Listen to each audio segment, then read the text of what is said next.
La cordial bienvenida ya, él es catedrático universitario, estamos con el economista José Luis Tapia, presidente del partido 5R.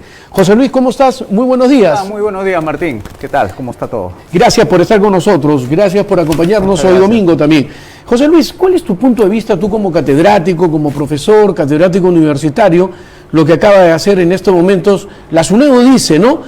Ya se acaba lo que es la virtualidad, se acabó la virtualidad, pero sin embargo la PCM salió, no, la virtualidad tiene que continuar, salió la PCM, y a los pocos días que hubo un enfrentamiento totalmente entre SUNEDU y la PCM, destituyen pues al funcionario de que había propuesto estas cosas, ¿no?, de la PCM, ya renunció y simplemente la PCM dice, bueno, totalmente la SUNEDU es autónoma y ustedes continúen. ¿Cuál es tu apreciación? ¿Está bien, está mal la virtualidad como catedrático? Definitivamente hay una contradicción en el estatismo. Decimos estatismo al Estado que hace cosas que no debe hacer y deja de hacer cosas que sí debe hacer, entre ellas la seguridad, la justicia, las obras públicas. Entonces hay un lío ahí interno que no lo van a resolver, obviamente, porque las leyes en el Perú son tan malas que le permite a una presidencia de Consejo de Ministros decirle que debe haber virtualidad o no debe haber virtualidad. Entonces, nosotros somos del Movimiento 5 Reformas, no estamos a favor ni de la presidencia de Consejo de Ministros, ni tampoco la SUNEDU, porque el Estado no debe meterse en la educación. Por eso hablamos de las 5 reformas, porque es un programa que permite a la gente elegir el colegio que mejor le parece y tendría todos los recursos para pagar, para que las personas no estén entre decidir qué es lo que dice la SUNEDU o qué dice la presidencia del Consejo de Ministros. Como digo, ese estatismo es un problema que origina que las universidades no sepan qué atenerse, si seguir las líneas maestras de la presidencia del Consejo de Ministros o la SUNEDU. No debe existir una intervención del Estado en la educación. Esa es nuestra posición, nuestra doctrina liberal clásica, ¿no? Efectivamente, no que se estén intrometiendo pues en cosas de la educación, que es importante. Pero ¿cuál es tu punto de vista, la noticia durante toda esta semana que se sigue hablando no solamente aquí en el Perú, sino a nivel internacional, sobre el tema del Rolex de nuestra presidenta Dina Boluarte, ¿no? Que hay un impacto realmente que ha sido negativo para la población y creo que mucho reloj para tan poca muñeca. ¿Cuál es tu apreciación? Bueno, que estamos viendo cómo la política se está degradando tanto que ya ni siquiera preguntan al periodismo, a la señora presidente, cuál es su plan de seguridad, por ejemplo. No le preguntan qué van a hacer con la educación en el sentido de las infraestructuras que se está cayendo a pedazos, 2.000 colegios que no tienen conexión de agua, o qué va a hacer con los hospitales que no atienden a la gente en su momento oportuno. Eso es lo que yo veo, lo que vemos en el Movimiento 5 Reformas, que no se le hacen las preguntas a la Presidenta y le están haciendo preguntas sobre el tema del Rolex, ¿no? Pero hay un problema acá también, José Luis, que todos los años esperamos realmente para hacer los reportajes de los colegios que se siguen cayendo, ¿no? Entonces, ¿por qué no tomar esta iniciativa desde el inicio? Desde realmente no esperar realmente que comiencen las clases recién para vamos a arreglar los colegios, ¿no? Los padres de familia quieren trabajar, quieren que las instituciones educativas hoy en día surjan, y más aún las instituciones educativas que de nombre se llaman instituciones emblemáticas, que de emblemática no tiene nada porque el colegio se está viniendo abajo. Es que a la educación hay que tratarla como debe ser y eso significa que hay que dejarlo en el sector privado. Nunca debe haber salido de ahí y el Estado desde que sabemos, desde 1821 se ha interesado en controlar la educación, controlar la agenda, controlar las mentes de los niños y eso es nocivo porque los niños en lugar de salir emprendedores, en lugar de salir trabajadores, están relajados, a veces muchos ya no saben ni qué vocación educativa tienen y todo eso origina que también tengamos un tipo de maestros que deberían estar impulsando la autonomía individual, estén pues colectivizando a los niños y sobre todo que empiezan a poner temas que no tienen nada que ver con los niños. Por ejemplo, no decir terrorismo a las cosas que deben decir. Terrorismo, no, dicen ellos conflicto interno, o lo ponen de héroe al señor Abimael Guzmán, y eso es algo pues inaceptable, ¿no? Claro, cuando habla de los niños me has hecho recordar a los niños del Congreso de la República, por esos niños que están ahí todavía. Y hablando del Congreso, el Congreso, en una manera realmente que ha tomado la decisión de suspender de sus funciones e inhabilitarlo realmente por 10 años al vicepresidente de la JNJ y también a la doctora Tello. ¿Cuál es tu apreciación? Nosotros tenemos una posición bien clara. la Junta Nacional de Justicia no debe existir, ni siquiera tampoco el Consejo Nacional de la Magistratura, que ha sido un error de la Constitución del 93, y debemos volver a la Constitución histórica de antes de 1968, en el cual se presentaba una terna de jueces y fiscales supremos para que fuera ratificado por el Congreso. Y una vez elegidos, ellos empiezan a elegir los presidentes de las Cortes Superiores y los fiscales provinciales. Es decir, eso funcionó desde 1933 hasta 1968, donde entró Velasco, quitó todo eso, impuso esos consejos, entre comillas, que finalmente no hacen nada bueno, porque ya tú mismo lo has visto, Martín, amigos todos, que el nombramiento de jueces provisionales, jueces titulares, es tanta la brecha que existe que ya los jueces y fiscales que no son nombrados son manipulados por la política, y la política ha entrado a la Fiscalía y ha entrado al Poder Judicial, y ya vemos los resultados que todos estamos viendo, ¿no? Un resultado totalmente, pues, José Luis, negativo, un resultado negativo, que el día de hoy realmente la población está indignada totalmente. La policía hace su mejor esfuerzo, con el poco recurso que tiene, captura al delincuente, y viene el fiscal y lo libera, viene la jueza, como lo que ha hecho realmente con el maldito Frank, que realmente está comprobado, realmente el fiscal le dice a la jueza, tiene que usted sentenciar inmediatamente, la jueza, no hay pruebas en estos momentos, y lo han liberado, sin embargo. ¿Usted cree que se va a quedar? Ya se fue del país. Entonces, automáticamente, las cosas que no están funcionando, la población se encuentra sumamente indignada con las instituciones tutelares, el Poder Judicial, que está de menos, pero no hay justicia, para el peruano no hay justicia. Claman justicia hoy en día, y tenemos jueces, fiscales, que siguen liberando a los delincuentes. Entonces, ¿qué hace la policía? Atada de manos, si la policía los captura y los jueces y fiscales los liberan. ¿Cuál es tu apreciación? Ahí tú mismo lo has dicho, Martín, necesitamos definitivamente cambiar el país, cambiar al Poder Judicial, cambiar a la Fiscalía, hacer muchos cambios. Eso significa reformas, porque las reformas van a permitir sacarnos de la actual situación en que nos encontramos e ir a un punto mejor. Y esas reformas que nosotros estamos proponiendo son 5, ¿no? 5 reformas: es reforma política, reforma económica, reforma educativa, reforma de la salud y la reforma de las pensiones. Eso es lo que piden las personas, que hagamos un cambio total y no un cambio parciales como pretenden hacer todos los gobiernos, que hacen medidas aisladas tratando de salir del apuro, ¿no? Perfecto. Vamos a entrar en estos momentos, estamos en comunicación con las redes sociales también. Muchas gracias por depositar la confianza de todos nuestros amigos abonados, televidentes, que nos ven todos los domingos a partir de las 11 de la mañana. Nos dicen desde San Juan del Lurigancho, el señor Pedro desde San Juan del Lurigancho nos está escribiendo y nos dice aquí, la pregunta verídica para ti, José Luis, nos dice realmente en la educación, ¿qué va a hacer usted realmente en la educación dentro de las 5 R's que ha mencionado? Vamos a elevar la calidad educativa poniendo a competir a los colegios estatales para que sean transferidos a sus operadores naturales. Presten atención a esto, porque esto no lo van a escuchar en otro lado, solamente aquí. Los operadores naturales, que son los profesores, directores administrativos de los colegios estatales, van a pasar a ser dueños. Escuchen bien, dueños. Y eso significa que ellos van a gestionar o contratan a un gerente para que gestionen los colegios que ahora van a ser de propiedad de los profesores, de los directores y los administrativos. ¿Qué pretendemos con esta medida? Ponerlo a competir a estos colegios que ahorita no están haciendo bien las cosas para que hagan bien en un entorno competitivo.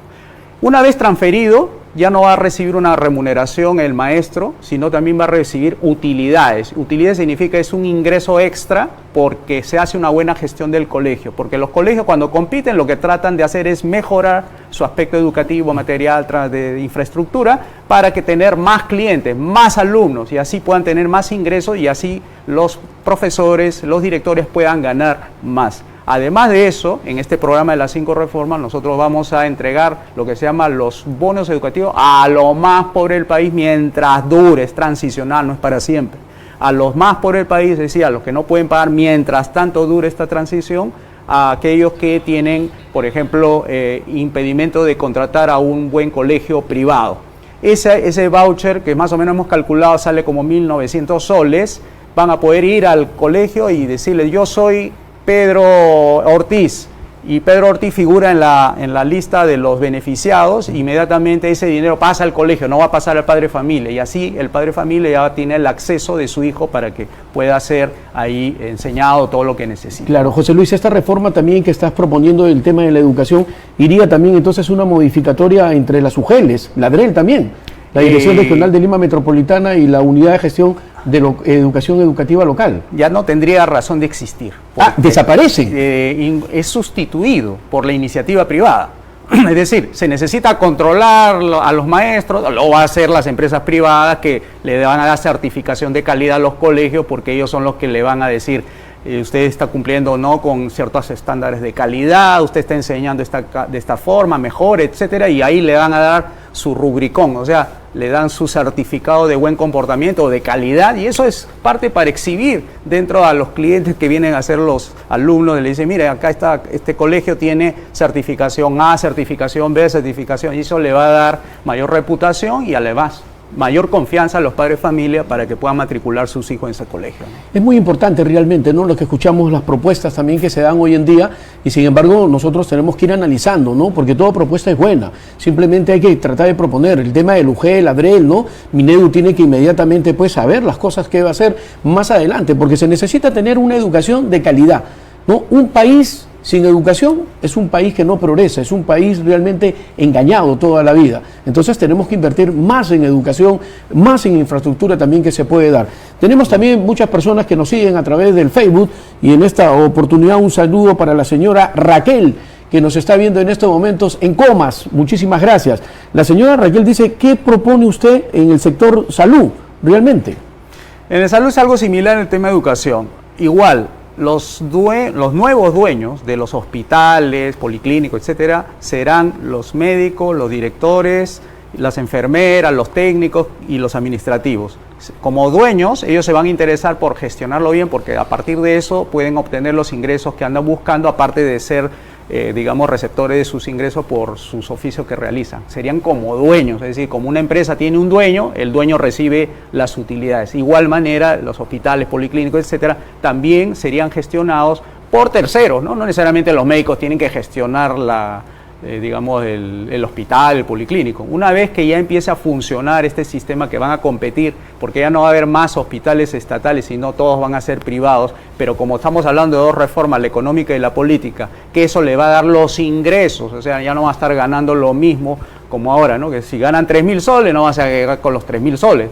Nuestras reformas lo que hacen es impulsar el crecimiento de los ingresos de la gente y la reducción de los precios en un 50%, porque estamos proponiendo eliminar 35 impuestos de 36, o sea, estamos proponiendo el impuesto único, universal y uniforme. 50% de descenso de los precios, que viene a ser el equivalente a aumento del 50% de su poder adquisitivo.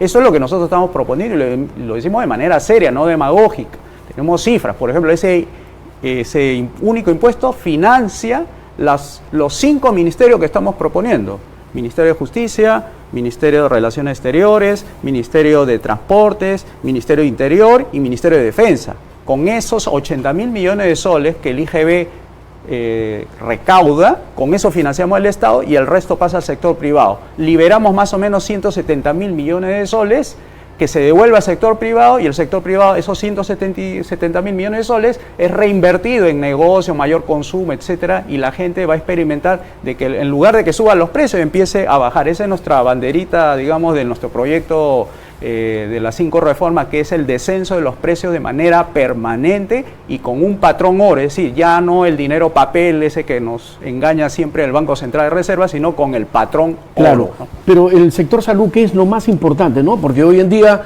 la ama de casa, cualquiera de usted, el abuelito de la tercera edad o un joven que está asegurado, va a pedir y le dicen, regrese usted en 4 meses. Y ya si tú realmente en 4 meses de repente vino San Pedro y te llevó y chao, ya te fuiste, ¿no? Y no te puede ser. Nuestra propuesta va por ahí. Pero aquí hay algo, José Luis, aquí hay algo. ¿Tú crees que de repente, si hemos tenido una mala experiencia, el tema del COVID-19, la pandemia que nos golpeó, que no estuvimos preparados, ¿tú crees que hoy en día nosotros de una u otra manera podríamos entonces seguir pensando de que la salud es lo más importante, pero ¿cómo lo vamos a hacer? Porque todo el mundo dice, yo lo voy a hacer de esta manera, todo el mundo trae las ideas, pero al final no aterrizamos. Y los más perjudicados somos los ciudadanos de a pie, que seguimos viendo a nuestros familiares que para operarlos demoran como 6 meses, 8 meses. ¿Tú crees que debería existir las boticas hoy en día como consultorio? Darle la facilidad para que el médico pueda poner un pequeño consultorio realmente dentro de una botica? Hay que abrir todos los mercados posibles, o sea, hay que abrir las oportunidades para que una botica, una farmacia, un consultorio con botica, o sea, tú no puedes limitar la creatividad de las personas para ver cómo atiende a las personas que necesitan ser atendidas. Por eso que nosotros hablamos de abrir los mercados, y entre ellos el mercado de la salud, el mercado de la educación, para que compita y le den lo mejor al paciente, al cliente, y no tengamos que esperar una cita por 3 meses. Nuestra propuesta es elevar ese nivel de la calidad de la atención centrada en el paciente, así como en el Poder Judicial hay que hacer lo mismo, igual en la educación, igual en la salud, igual en las pensiones, a abrir todos los mercados, ¿no? ¿Tú crees que los médicos ya es tiempo que ellos bajen al pueblo inmediatamente, no? Porque hay mucha gente que en estos momentos que no tiene los recursos económicos, la gente más pobre, el pueblo que es el más golpeado, el ciudadano de a pie, que vive realmente lo más profundo, pequeñito del Perú y también aquí en nuestra capital, y no tiene salud, o sea, no hay. Entonces, de repente, el médico puede ir a hacer la visita, el médico va a casa. Pero eso era antes, Martín. Antes los médicos iban a las casas. Antes era así, porque la gente tenía poder adquisitivo para pagar un médico para que haga visita a domicilio, y ese se llamaba el médico de cabecera. Como ahora se ha perdido el poder adquisitivo, es decir, la gente cada vez gana menos, entonces ahora tiene que ir la gente a los hospitales, y ahí donde se hace pues digamos, se entraba todo y no lo atiende. Entonces hay que cambiar ese sistema por una apertura total de los mercados para que la gente gane más y así el médico visita al paciente, ¿no?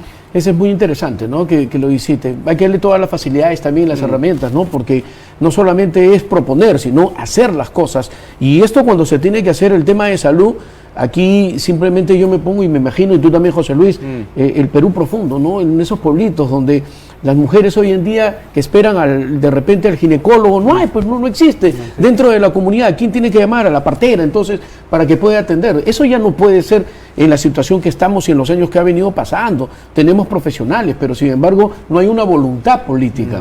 Sí, porque la propuesta de nosotros no es solamente poner a competir a los colegios, los hospitales para que brinden buena atención médica y buena atención en el servicio de salud, sino darle poder económico a la gente, y eso se hace a través de darle una buena moneda que no le sufra inflación, que los precios desciendan, que sus ingresos se eleven, como en Qatar, que ganan $120,000 anuales, sí, que son $10,000 mensuales, y se puede lograr abriendo todos los mercados con inversión privada, bajando los impuestos de 35 a 1, bajando la inflación, haciendo que nuestra moneda sea más fuerte, y eso existe, no es que estoy creándolo de la nada, existe en China, existe en los países más desarrollados donde crecen 7, 9, 13% anualmente, y eso le saca más o menos 400 millones de pobres a China en 10 años.